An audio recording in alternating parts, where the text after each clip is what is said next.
Hello കൂട്ടുകാരെ, എല്ലാവർക്കും സുഖമല്ലേ? അപ്പോഴിന്ന് കുറച്ച് വെണ്ടയ്ക്കയും കുറച്ച് കപ്പലണ്ടിയും കൂടെ ചേർത്ത് നല്ല അടിപൊളിയൊരു ഐറ്റം ഉണ്ടാക്കിയെടുത്താലോ. അധികം ആരും ട്രൈ ചെയ്തിട്ടില്ലാത്ത എന്നാൽ നല്ല ടേസ്റ്റി ആയിട്ടുള്ള ഒരു ഐറ്റമാണ്. അപ്പോൾ ഇതെങ്ങനെ ഉണ്ടാക്കുന്നത് കണ്ടു നോക്കാം. അതിന് മുന്നേ ചാനൽ ഇതുവരെ സബ്സ്ക്രൈബ് ചെയ്യാതെ ആരെങ്കിലും കാണുന്നുണ്ടെങ്കിലേ പ്ലീസ് ഒന്ന് സബ്സ്ക്രൈബ് ചെയ്ത് സപ്പോർട്ടോടെ ചെയ്തേക്കണേ. അപ്പോൾ ഇത് ഉണ്ടാക്കാൻ വേണ്ടിയിട്ട് ഞാനിവിടെ കുറച്ച് വെണ്ടയ്ക്ക ഒന്ന് എടുത്ത് വെച്ചിട്ടുണ്ട്. അതെ, വളരെ കുറച്ച് മാത്രമേ എടുത്തിട്ടുള്ളൂ. ഈ വെണ്ടയ്ക്ക അത്യാവശ്യം വലിയ വെണ്ടയ്ക്കയാണ്. അപ്പം നമുക്കിതിൻ്റെ തലയും വാലും ഒക്കെ ഒന്ന് കട്ട് ചെയ്ത് കളയാം.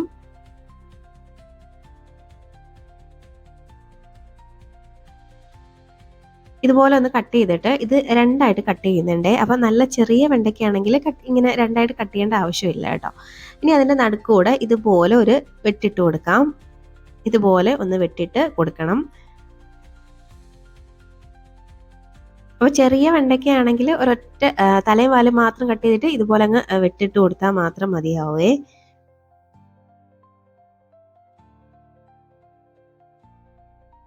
ഇതുപോലെ നമുക്ക് എല്ലാം ഒന്നങ്ങ് ചെയ്തെടുക്കാം, ഈ വെണ്ടയ്ക്കകളെല്ലാം.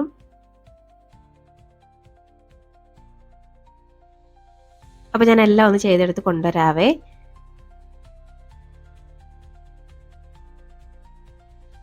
ഇപ്പോൾ ദാണ്ട ഞാൻ എല്ലാം ഒന്ന് അതുപോലെ ഒന്ന് വൃത്തിയാക്കി എടുത്തിട്ടുണ്ട്. അപ്പോൾ ഇതിനി നമുക്ക് അങ്ങോട്ട് മാറ്റി വെക്കാം. ഇനി ഇതിലേക്ക് ഒരു ചെറിയൊരു മസാലപ്പൊടി ഒന്ന് റെഡിയാക്കണം. അതിനൊരു മിക്സിയുടെ ജാറിലോട്ട് ഒരു അരക്കപ്പിലും താഴെയായിട്ട് നിലക്കടല ചേർത്തിട്ടുണ്ട്. അതിൻ്റെ തൊലി കളയുന്നതും കളയാത്തതൊക്കെ നിങ്ങളുടെ ഇഷ്ടമാണ് കേട്ടോ, രണ്ടായാലും കുഴപ്പമില്ല. അപ്പോൾ ഞാനിവിടെ കുറച്ച് തൊലി കളഞ്ഞിട്ടുണ്ട്. അപ്പോൾ ഇങ്ങനെ വേണമെങ്കിലും ചേർക്കാം. ഇനി ഇതിലേക്ക് ചേർത്ത് കൊടുക്കുന്നത് ഒരു ടേബിൾ സ്പൂണോളം കടലമാവാണ് കേട്ടോ. അപ്പോൾ അതങ്ങോട്ട് ഇട്ട് കൊടുക്കാം. ഇനി ഇതിലേക്ക് ഒരു 1/4 ടീസ്പൂണോളം മഞ്ഞൾപ്പൊടി ചേർത്ത് കൊടുക്കാം. ഒരു 2 ടീസ്പൂണൊക്കെ കാശ്മീരി ചില്ലിയാണ് കേട്ടോ ചേർക്കുന്നത്. നിങ്ങൾക്ക് എരിവുള്ള മുളക് പൊടി വേണമെങ്കിൽ അങ്ങനെയും ചേർക്കാം. ഇനി ഒരു 1.5 ടീസ്പൂണൊക്കെ മല്ലിപ്പൊടിയും കൂടെ ചേർത്ത് കൊടുക്കുന്നുണ്ട്. ഇനി ഇതിലേക്ക് 1 ടീസ്പൂൺ നമ്മുടെ പെരിഞ്ജീരകം ഉണ്ടല്ലോ, വലിയ ജീരകം, അതും കൂടെ ചേർത്ത് കൊടുക്കാം. ഇനി ഇത് എല്ലാം കൂടെ നല്ലപോലെ നിങ്ങൾ പൊടിച്ചെടുക്കണം. നന്നായിട്ട് തന്നെ ഒന്നങ്ങ് പൊടിച്ചെടുത്ത് കൊണ്ടുവരാം. അപ്പോൾ അതാണ്ട് ഇതുപോലെ ഞാനൊന്ന് പൊടിച്ചെടുത്തിട്ടുണ്ട് കണ്ടോ. അപ്പം ആണ്ട് ഇതുപോലെ നല്ല പോലെ ഒന്ന് പൊടിച്ചെടുത്തിട്ടുണ്ട്. ഇനി നമുക്കിതങ്ങോട്ട് ഒരു ബൗളിലോട്ടൊന്ന് ട്രാൻസ്ഫർ ചെയ്ത് കൊടുക്കാം.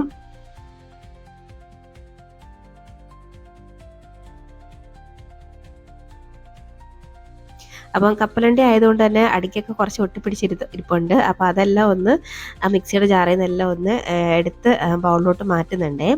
ഇനി ഇതിലേക്ക് ആവശ്യത്തിനുള്ള ഉപ്പ് നമുക്ക് ഈ ഒരു സമയം ഇട്ട് കൊടുക്കാം. ഉപ്പ് നിങ്ങൾക്ക് ഇത് പൊടിക്കുന്ന സമയം വേണമെങ്കിലും ഇട്ട് കൊടുക്കാം കേട്ടോ. ഞാൻ അന്നേരം ചേർക്കാൻ മറന്നുപോയതാണ് കേട്ടോ. അപ്പോൾ ഇനി ഇതെല്ലാം കൂടെ ഒന്നങ്ങ് മിക്സാക്കി എടുക്കാം. ആ ഉപ്പ് എല്ലായിടത്തും എത്തുന്ന രീതിയിൽ നല്ലപോലെ ഒന്നങ്ങ് മിക്സാക്കി എടുക്കാം. ഈ ഒരു പൊടി ഉണ്ടല്ലോ, ഇതിങ്ങനെ തന്നെ നമുക്ക് ചോറിൻ്റെ കൂടെ കഴിക്കാൻ നല്ലൊരു ടേസ്റ്റാണ് കേട്ടോ, നല്ല ടേസ്റ്റിയാണ്. അപ്പോൾ കണ്ടോ ഇതുപോലെ നല്ലപോലെ ഒന്നങ്ങ് മിക്സാക്കി എടുക്കാം. ഈ ഒരു റെസിപ്പിയുടെ മെയിൻ ഹൈലൈറ്റ്, ഒരു ടേസ്റ്റ് കൊടുക്കുന്ന ഈ ഒരു മസാലക്കൂട്ടാണ് കേട്ടോ. അപ്പോൾ കണ്ടോ ഇനി ഇത് റെഡി ആയിട്ടുണ്ട്. അപ്പോൾ ഇത് അങ്ങോട്ട് മാറ്റി വെച്ചിട്ട് നമ്മൾ നേരത്തെ റെഡിയാക്കി വെച്ചേക്കുന്ന ഒരു വെണ്ടയ്ക്ക ഉണ്ടല്ലോ അതെടുക്കുക. ഇനി അതിങ്ങനെ നമ്മളെ വെട്ടിട്ട് കൊടുത്തില്ലേ, അതിങ്ങനെ ജസ്റ്റ് ഇങ്ങനെ ഒന്ന് വിടർത്തി കൊടുത്തിട്ട് ഇനി അതിൽ നിന്ന് മസാല എടുത്ത് ഇതിലേക്ക് ഇങ്ങ് നിറച്ചു കൊടുക്കുക.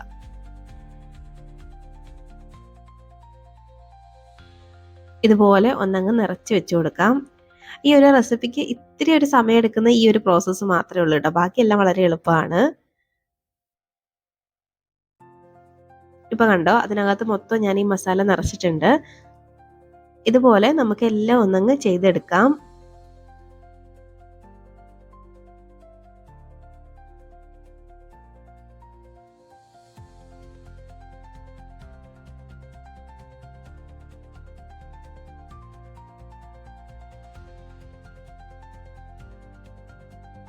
അപ്പോൾ ദാണ്ട ഞാൻ ഇതുപോലെ എല്ലാം ഒന്ന് ചെയ്തെടുത്തിട്ടുണ്ട് കണ്ടോ.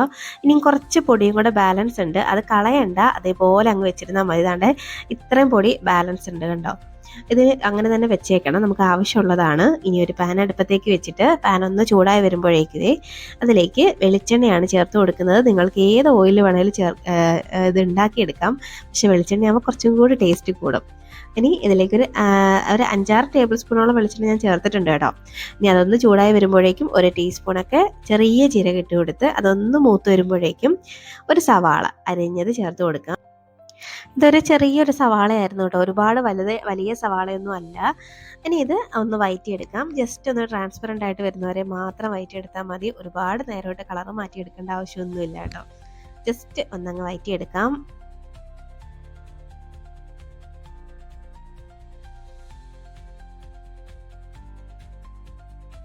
ഇപ്പോൾ ദാണ്ട ഇതൊന്നും ആയിട്ടുണ്ട്. അപ്പോൾ ഈ ഒരു സമയമൊക്കെ ആകുമ്പോഴേക്കുവേ ഇനി നമുക്കിതിലേക്ക് നമ്മൾ റെഡിയാക്കി വെച്ചേക്കുന്ന വെണ്ടയ്ക്കകളെല്ലാം അങ്ങോട്ട് ചേർത്ത് കൊടുക്കാം.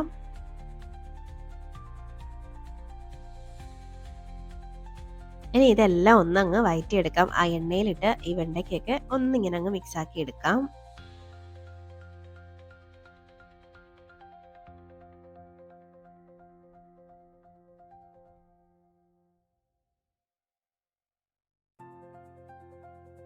ഇതുപോലെ ഒന്നങ്ങ് മിക്സാക്കി എടുക്കുന്നുണ്ട്. ഇനി ഇത് നമുക്ക് എല്ലാ ഭാഗത്തും ഇതുപോലെ ഒന്ന് ആവുന്ന രീതിയിൽ ഒന്ന് നിരത്തി വെച്ച് കൊടുക്കാം. ഇതുപോലെ ഒന്ന് നിരത്തി വെച്ച് കൊടുക്കാം.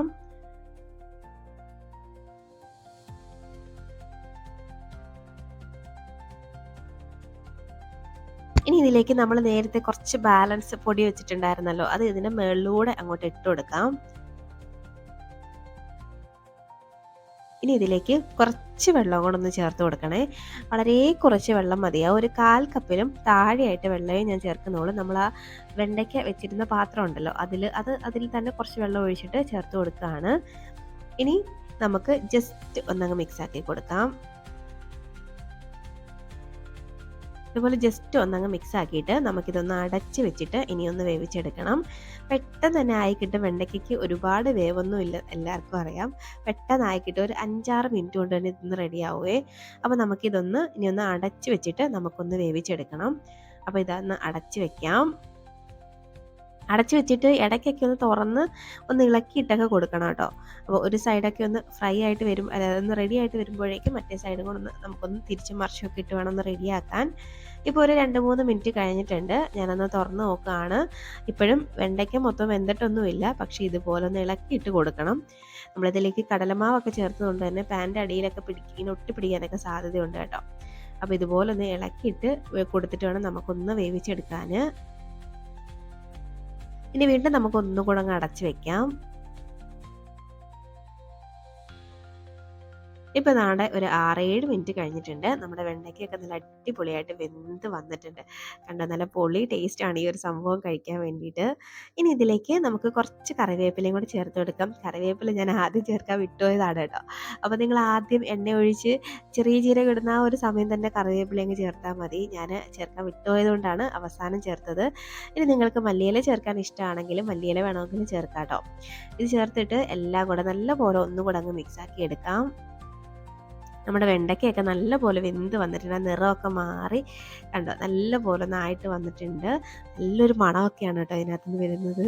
അപ്പോൾ ഈ സമയം ഇതിലേക്ക് ഫൈനലി കുറച്ച് നാരങ്ങ നീര്, അതായത് ഒരു നാരങ്ങേൻ്റെ പകുതി മാത്രം എടുത്ത് അതിൻ്റെ ആ ഒരു നീരും കൂടെ ഒന്ന് ചേർത്ത് കൊടുക്കാം. ഇതും കൂടെ ചേർക്കുമ്പോഴാണ് കേട്ടോ ഇത് അങ്ങ് പെർഫെക്റ്റ് ആയിട്ട് മാറുന്നത്. അപ്പം ഞാൻ ഉപ്പ് നോക്കിയപ്പോൾ ഒരല്പം ഉപ്പിൻ്റെ കുറവുണ്ടായിരുന്നു കേട്ടോ. അപ്പോൾ ഉപ്പ് കൂടെ കുറച്ച് ഞാൻ ചേർത്ത് കൊടുക്കുന്നുണ്ട്. അപ്പോൾ ഈ ഉപ്പ് നിങ്ങൾക്ക് വേണമെങ്കിൽ മാത്രം ചേർക്കുക നോക്കിയിട്ട്. ഇനി വീണ്ടും എല്ലാം കൂടെ ഒന്നങ്ങ് മിക്സാക്കി എടുക്കാം.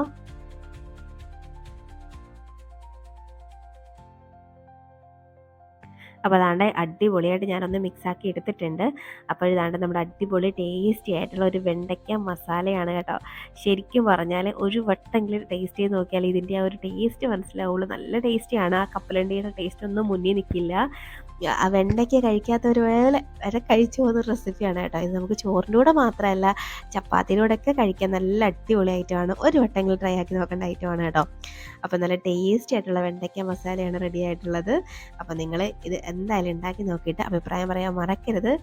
അതുപോലെ വീഡിയോ ഇഷ്ടമായാൽ ലൈക്ക് ചെയ്യാനും മറക്കരുത് കേട്ടോ. ഇനി ഒരു റെസിപ്പിയുമായിട്ട് വീണ്ടും കാണാം. അതുവരേക്കും ബൈ. Thanks for watching.